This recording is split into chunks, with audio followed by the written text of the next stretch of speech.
नमस्कार दोस्तों, rail mix knowledge में आपका फिर से एक बार स्वागत। दोस्तों, इस कड़ी में इस वीडियो के माध्यम से हम एक ऐसी जानकारी के बारे में बताएंगे जो शायद ही सभी लोगों को इसके बारे में पता होगा। दोस्तों, ये तो सभी लोग जानते हैं कि हमारे देश को 200 साल तक अंग्रेजों ने गुलाम बनाकर रखा था। तब जाकर 1947 में देश को आज़ादी मिली। लगभग 75 से 76 साल के बाद यदि हम आज ये बात बोलें कि हम आज भी गुलाम हैं किसी देश के, अंग्रेजों के, तो शायद ही इस बात को कोई विश्वास नहीं करेगा। तो आइए दोस्तों, इस कड़ी में हम इसी बारे में पता करते हैं, इसी बारे में बताते हैं। अंग्रेज भारत में रेलवे लाए, ये तो सभी लोग जानते हैं। 1947 में देश को आजादी मिलने के बाद भारतीय रेलवे भारत सरकार द्वारा नियंत्रित एक सार्वजनिक रेलवे सेवा बन गई। आज यह दुनिया की चौथी सबसे बड़ी रेल सेवा है।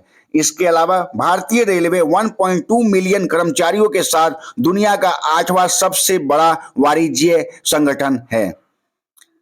भारतीय रेलवे अपने अंदर बहुत सारा इतिहास छुपाए हुए है। आजादी के 75 साल बाद भी भारतीय रेलवे के पास एक ऐसा ट्रैक है जो ब्रिटिश कंपनी के अधीन है और हर साल भारत इस ट्रैक के रख रखाव के लिए कंपनी को करोड़ों रुपए का भुगतान करता है। ये रेलवे ट्रैक आज भी अंग्रेजों के कब्जे में है। दोस्तों, ये रेलवे ट्रैक आज भी अंग्रेजों के कब्जे में है। इस ट्रैक को शकुंतला रेलवे ट्रैक के नाम से जाना जाता है। यह ट्रैक महाराष्ट्र के अमरावती से मुर्तजापुर तक लगभग 190 किलोमीटर लंबा है। शकुंतला रेलवे ट्रैक कब और क्यों बनाया गया था, आइए इसके बारे में जानते हैं।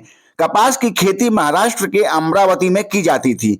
यहां से मुंबई बंदरगाह तक कपास पहुंचाने के लिए इसी ट्रैक का इस्तेमाल किया जाता था। इस रेलवे ट्रैक को बनाने के लिए ब्रिटेन की क्लिक निक्सन एंड कंपनी द्वारा सेंट्रल प्रोविंस रेलवे कंपनी की स्थापना की गई थी। ट्रैक का निर्माण 1903 में शुरू हुआ और पूरा हो गया।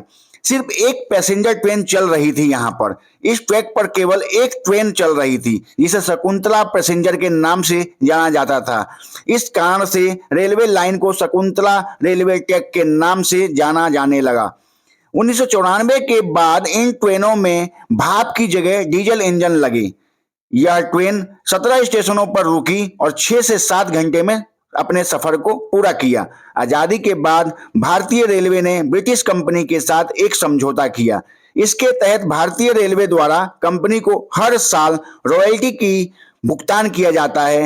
रिपोर्ट के मुताबिक कंपनी को हर साल 12 करोड़ रुपए रॉयल्टी मिलती थी। आजादी के बाद भारतीय रेलवे ने ब्रिटिश कंपनी के साथ एक समझौता किया। इसके तहत भारतीय रेलवे द्वारा कंपनी को हर साल रॉयल्टी का भुगतान किया जाता है। रिपोर्ट के मुताबिक कंपनी को हर साल लगभग 12 करोड़ रुपए रॉयल्टी मिलती है। भारी भरकम रॉयल्टी प्राप्त करने के बावजूद ब्रिटिश कंपनी ने ट्रैक के रखरखाव पर कोई ध्यान नहीं दिया, जिससे यह पूरी तरह से जर्जर हो गया।